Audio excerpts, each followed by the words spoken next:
sel tumbuhan. Baik, pada pertemuan pertama kemarin kita telah melaksanakan kontrak perkuliahan, terus Ibu juga telah menyampaikan RPS terkait perkuliahan kita. Nah, pada perkuliahan hari ini kita akan masuk kepada sel tumbuh-tumbuhan ya. Jadi anak-anak Ibu ketahui bahwa botani farmasi ini adalah dasar dalam pengembangan atau penemuan ilmu pengetahuan terkait obat. Jadi dengan mengetahui struktur sel tumbuhan, kita bisa memprediksi atau mungkin bisa melakukan uji lanjutan untuk bioaktivitas suatu tumbuh-tumbuhan.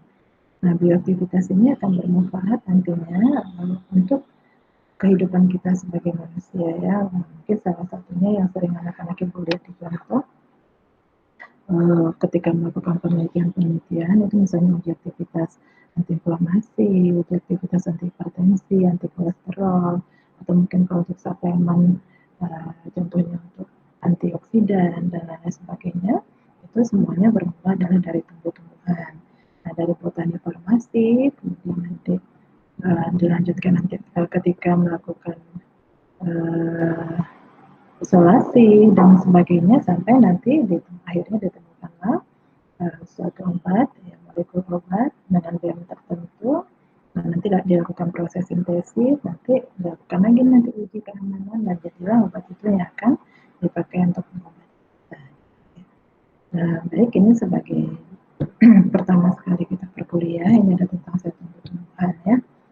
Jadi tumbuh-tumbuhan sebelum membentuk organ itu awalnya adalah dari sel tumbuh-tumbuhan membentuk jaringan untuk membentuk organ. Nah, untuk perkuliahan pertama kita akan membahas tentang sel tumbuh-tumbuhan. Jadi, seperti yang anak-anak Ibu ketahui, sel tumbuhan itu mempunyai ukuran dan bentuk yang bervariasi. Biasanya berbentuk mikroskopis, ya, ukurannya sangat kecil sekali dan hanya bisa kita lihat di bawah mikroskop. Makanya mungkin nanti ketika praktikum kita melihat bagaimana spesifikasi suatu tumbuh-tumbuhan, nah itu tidak sama ya. Luar biasa Allah ciptakan karunia tumbuh-tumbuhan dengan berbagai bentuk yang berbeda. Contohnya mungkin ya rambut penutup antara daun jambu biji sama daun jambu mente itu berbeda bentuknya. Kalau daun jambu mente itu berbentuk bintang ya, kalau misalnya daun jambu biji berbentuk jarum. Terus dari itu saja itu baru kita masih melihat rambut penutup. Itu kita bisa lihat di mana? Kita bisa lihatnya di bawah mikroskop. Tidak bisa dengan mata telanjang ya. Nah, jadi walaupun dia unit-unitnya kecil ya, tapi luar biasa peranannya terhadap kelangsungan hidup suatu organ ya, organ mungkin daunnya ya, organ itu kan contohnya ada organ vegetatif, organ generatif, ada daun, akar, batang, kalau yang generatif bunga, buah, biji. Nah, dari sel ini dia akan mempunyai peranan yang sangat luar biasa sehingga dia bisa organ-organ itu bisa tumbuh dan berkembang dan akhirnya itu akan dimanfaatkan untuk kita. Jadi kalau kita lihat tumbuhan ini adalah suatu anugerah Allah yang luar biasa sekali. Dia memproduksi sendiri dan hasil produksinya dia bagikan untuk kita manusia, dia bagikan untuk hewan ya. Jadi hanya tumbuh-tumbuhan lah yang bisa memproduksi makanan. Jadi makanya sangat tidak ini ya, sangat tidak sopan sekali ya kalau misalnya kita tumbuh-tumbuhan itu tidak kita jaga dengan baik, tumbuh-tumbuhan tidak kita pelihara, padahal mereka hanya produksi makanan dan yang diproduksi adalah untuk kehidupan kita sebagai manusia, untuk kehidupan binatang ya, sumber karbohidratnya. Nah, ini ada ciri-ciri sel tumbuhan ya. Ini bisa kita lihat di mikroskopisnya, ada dinding selnya, dia punya plastida, dia punya vakuola, dan biasanya ukuran nukleusnya lebih kecil dibanding vakuola. Bentuknya sel tetap, penyimpanan energinya dalam bentuk butiran pati. Nah, dari bagian-bagian yang ada pada tumbuhan ini saja, ya, contohnya plastida saja ya, ada kloroplas, kromoplas, leukoplast. Dari plastida ini saja, ini sudah banyak sekali dia memberikan aktivitas. Misalnya, tumbuh-tumbuhan ada yang berwarna kuning, ada yang berwarna merah, dan itu biasanya kaya dengan flavonoid. Yang flavonoid itu biasanya digunakan untuk aktivitas antioksidan. Ya, rata-rata bioaktivitas yang dilakukan pengujian itu karena flavonoid ya, biasanya kalau tumbuh-tumbuhan kaya flavonoid itu aktivitasnya sangat luar biasa sekali ya. Kemudian bentuknya selnya tetap dan biasanya penyimpan energi dalam bentuk butiran pati. Nah, pati ini sendiri juga banyak kegunaannya ya anak-anak juga tahu. Pati kalau misalnya kalau kita di farmasi itu digunakan sebagai bahan tambahan ya amilum. Nah, kalau untuk kecantikan pati ini sendiri bisa untuk memperbaiki wajah. Ya. Jadi wajah itu akan cantik dan kinclong kalau pati ya. Biasanya kalau orang-orang zaman dulu kalau habis cuci beras, kemudian air bekas mencuci itu kan mengandung pati itu, nah itu dipakai untuk muka. Makanya orang-orang dulu itu cantik ya, alami karena dia tidak menggunakan bahan-bahan sintetis yang cenderung merusak kulit. Nah, kita masuk ke fungsi sel. Apa fungsinya? Yaitu tadi ya, fungsi sel pada tumbuhan dia yang mengatur semua aktivitas tumbuhan. Dia juga nanti yang akan berperan dalam proses tumbuh kembang.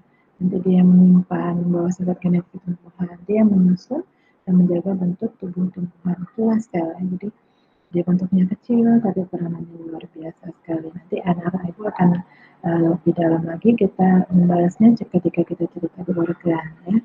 Dia sama seperti manusia, kita punya sel kita nanti membentuk jaringan, jaringan kita bentuk organ, jadilah nanti organ-organ hati, jantung, ginjal ya. Itulah yang beberapa gabungan beberapa organ itulah nanti menjadi satu kesatuan tubuh kita. Jadi sel ini adalah inti semuanya. Ya. Jadi sel inilah yang punya peranan. Dari mana anak-anak ibu tahu misalnya kenapa akar bisa terus menjulang ke dalam tanah ya, akar mencari makanan, itu luar biasa sekali anak-anak itu harusnya pikirkan. Akar itu tidak tajam, bentuknya malah serabut sama tunggal, tapi dia bisa mencari makanan dan dia bisa terus menghujam ke dalam tanah sampai panjang sekali kalau misalnya tumbuhannya sudah besar dan dia mencari tanaman. Siapa yang menyuruh dia untuk mencari tanaman? Tentu semuanya tidak terlepas dari ada campur tangan dari Sang Maha Pencipta ya. Ini kalau kita lihat struktur sel tumbuhan itu ya, jadi ada dua, ada eukariotik, ada prokariotik. Ya, kalau sel tumbuhan ini pernah tergolong di dalam sel eukariotik. Ini dia ya ciri-ciri eukariotik. Plasma sama nukleoplasma terpisah. Bahan gennya berada dalam inti sel, memiliki organel seperti badan Golgi ya. Di prokariot itu tidak ada. Retikuloplasma dan kloroplas ini juga adanya hanya di tumbuhan ya. Bahan gennya berbentuk seperti pita ganda, jadi saling double helix. Ini luar biasa sekali ciptaan Allah. Nah ini secara keseluruhan organel sel ya. Jadi nanti kalau kita praktikum, anak-anak itu bisa lihat dinding sel itu bisa akan kita lihat jelas. Hati juga akan kita bisa lihat jelas nanti. Kemudian ribosom tidak jelas ya.